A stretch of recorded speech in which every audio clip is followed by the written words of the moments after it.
Alright, so today we're going to cover how to do a search in EBSCO because your persuasive speech requires at least 3 sources.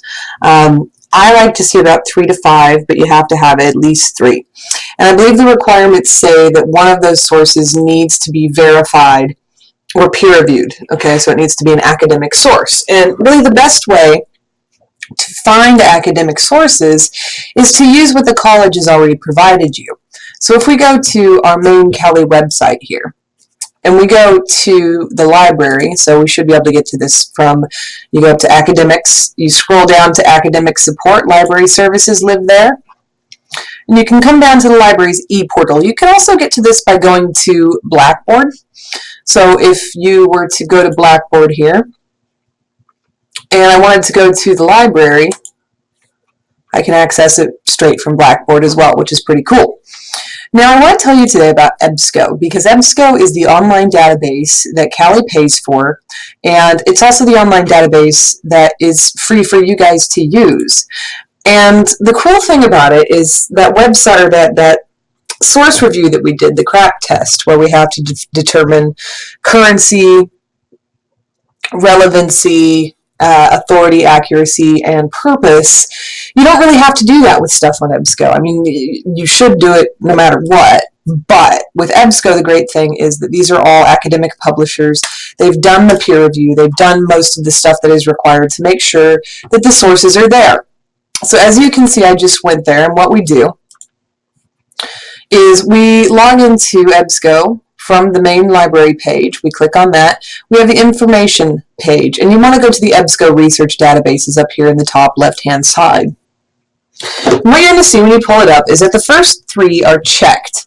These are general searches. These are general journal searches, article searches. You can also come down here and use ebook collections, biography reference bank. This is where you'll find lots and lots of biographies. ERIC, this is the Education Resource Information Center. So these are education literature and resources. So if you're an education major or your topic's on education, psychology, religion, vocational, health, all the way down, we have all kinds of fun stuff. Legal. I just select it all, personally, because, why not? We click on that. We end up with this little page here, and what the heck do we do with this? Well, let me tell you. We can do what's called a Boolean search. And if you've never heard of a Boolean search, number one, let's look it up. Boolean search.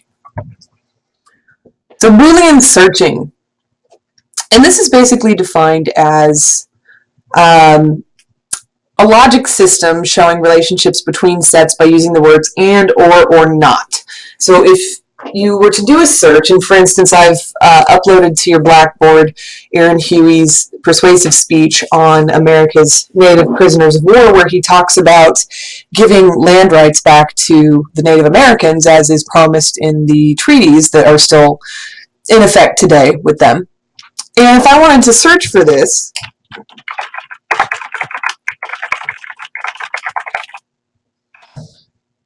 I type in Native American land rights, right, which pulls up 1 through 10 out of 55, or I could do Native American and, which is the Boolean search, and that pulls up 476. But this is going to pull up everything on Native Americans and everything on land rights. So if I really just want to know about Native American land rights as one phrase, then I would search for that. And specifically, and this is what I was hoping would pull up, is the Dawes Act, which Aaron Huey talks about in his TED Talk. So he actually cites this in his TED Talk. So I don't need to verify this because this is the actual act itself. It's a primary source. But what if I want a secondary source? What if I want something that will help support what I'm talking about? Well, Native Americans' right to live off land is essential. Arizona Capital Times, that's a news article. I could use that. Courts challenge Native American land rights. This is Al Jazeera, which is another news source. We have, what else? There's all kinds of stuff on this one.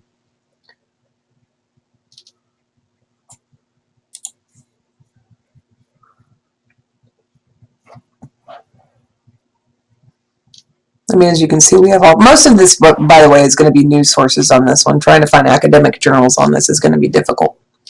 But let's go to just one of these and take a look. Here's the full text. I don't even have to go to the news source to find this information. And the cool thing about this one, if you take a look here, if you want to know how to put it into your Works Cited page, it's this little citation thing right here. Click that. Now, here's where most of you are going to screw up. Most of you are going to go over here and you're going to be like, all right, I got this, copy that, and then you're going to paste it. Well, this is wrong. As you can see, this is the ABNT, or the Brazilian National Standards. Are we in Brazil? No. Probably shouldn't use that for citation. We're actually using MLA, which is right here. So here's the one you want to copy and paste. And this does have the 8th edition updates. So isn't that nice? You just copy and paste this into your Works Cited page. That's one way you could do it. Okay, the other way you could do it is by going to Noodle Tools. Ta-da! And you just create an account here. You log into Noodle Tools, you pop in the information, and it pops out your citation. Okay, but I think personally, I think it's easier just to copy and paste it straight out of EBSCO. So let's go back to EBSCO. So this is a new site. I have all the information here to cite it physically if I want to. It would be cited as a database. So if you go to the MLA 8th edition updates, it would be cited in here with the database information. And let's make sure the citation information reflects that. Yep, right there. There's the database information. How about that? Okay. So let's do another one. Let's find the one we're going to be covering in my public speaking class on Thursday night. We're going to be looking at the Jamie Oliver TED Talk on persuasion. So Jamie Oliver TED Talk on Teach Every Child About Food. Let's see about, because he talks about childhood obesity. So let's do childhood, yeah, check that out. No, I want obesity, guys, come on. Obesity, check, wah! You guys get sound effects for free, by the way, but check this out. 31,357 of these. And this is not helpful, okay? So I want to actually pare this down a little bit. Notice some of them are in Spanish. That's not helpful. I'm going to say in the United States. And that jumps it down astronomically. 2,000, that's manageable. I can probably find information here. But specifically, I want to know about academic journals. I want something that's going to really, I don't have to do a lot of work on to determine whether or not it's something useful. Academic journals are fantastic. The roles of parents and public views of strategies to address, hey, that looks cool. Let's take a look at that one.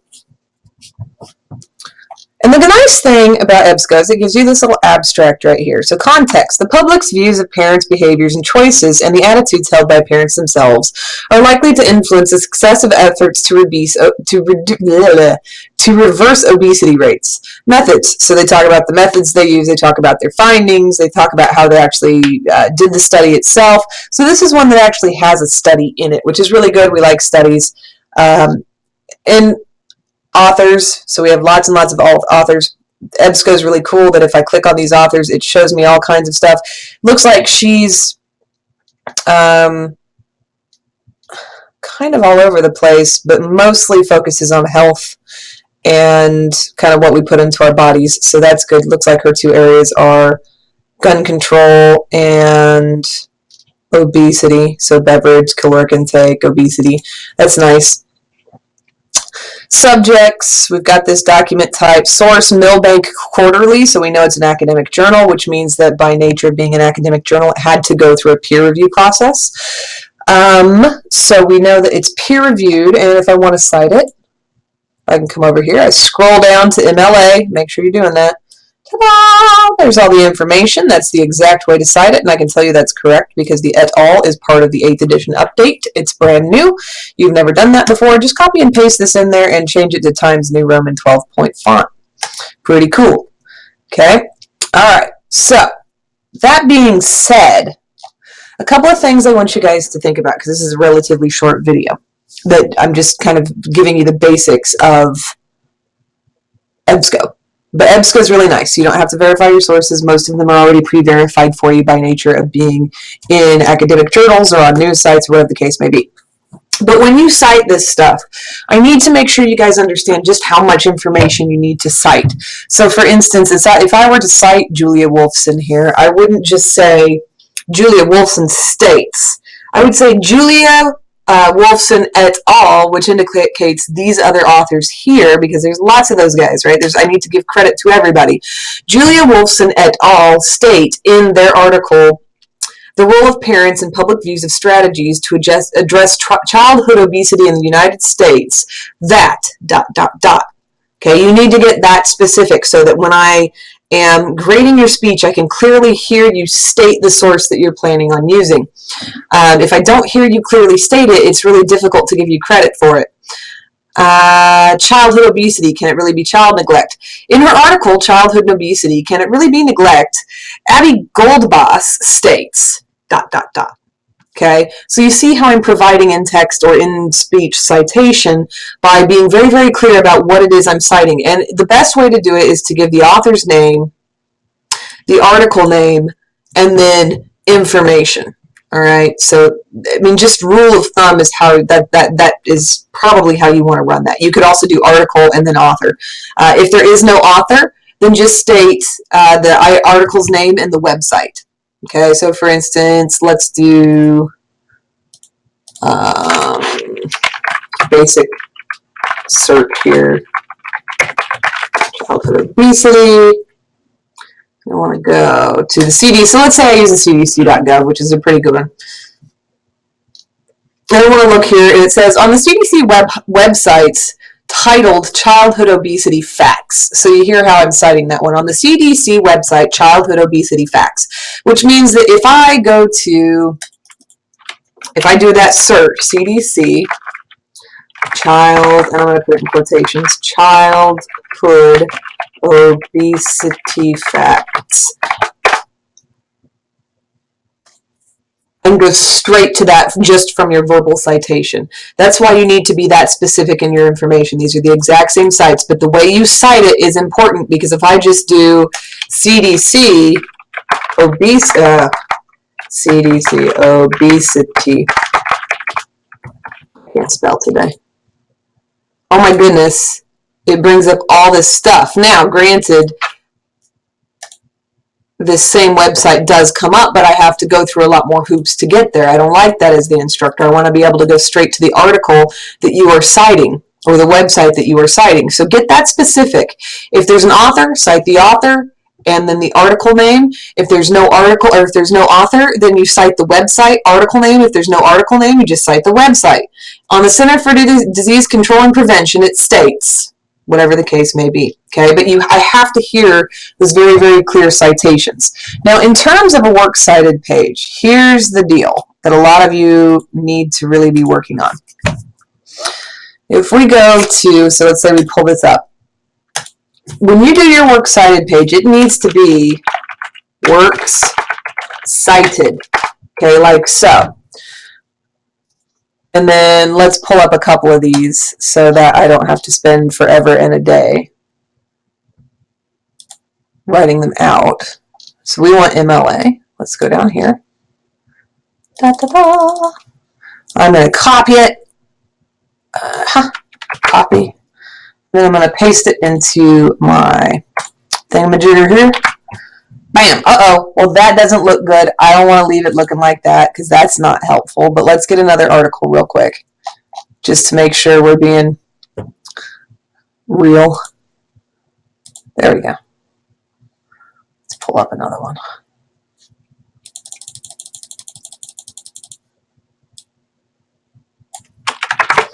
Okay, so let's pretend. We do a lot of pretending when we're online. All right, so this doesn't look like the format I wanted in. Also, what I don't want to see is that you've just copied a website URL and pasted it. Okay, that's not helpful. Okay, that looks like crap. So we're going to reformat this. I want to go to Times New Roman 12-point font, and I'm going, oh my goodness, what the heck is going on here? Why is this green? Well, it's because the highlight function's on. So let's get rid of it. Number one, go away highlights.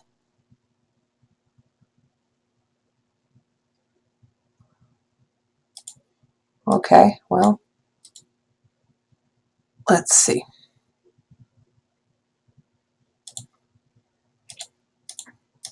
All right, well, that's not being helpful, is it?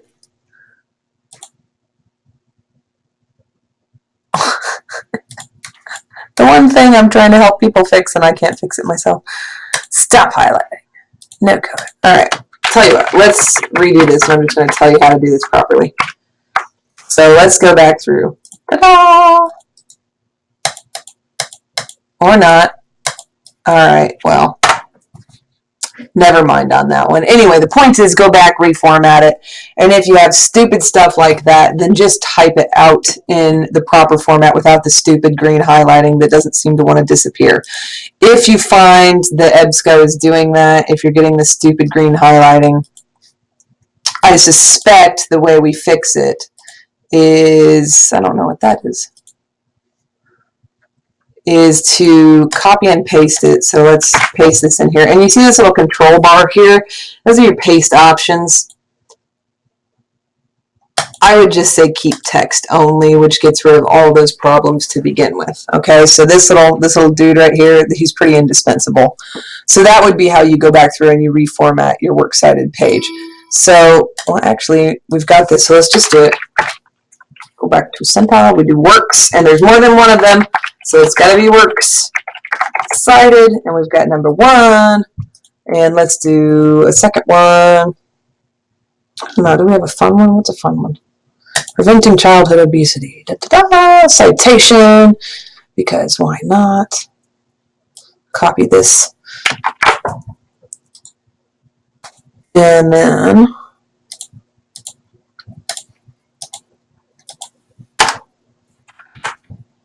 oh, that was annoying. Alright, so you see how everything is not wanting to play ball here. We need to move this over for a hanging indent. So let's do view, and we want to pull up the ruler. Then we want to hang that bottom line in. So I grab the bottom tab here, and I just pull it in. Then I want to reformat it to Times New Roman, 12-point font. And I want to put it into double spacing because it's not in double spacing yet. Look at all this crap. Let's take that down to 0. Single. We want to double. Ta-da! And there's my works cited page. Okay, pretty simple. When I go back and put this stuff in there.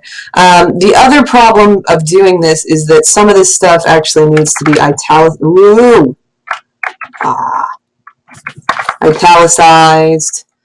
EBSCO host needs to be italicized. So pay attention to where the italics are in the citation.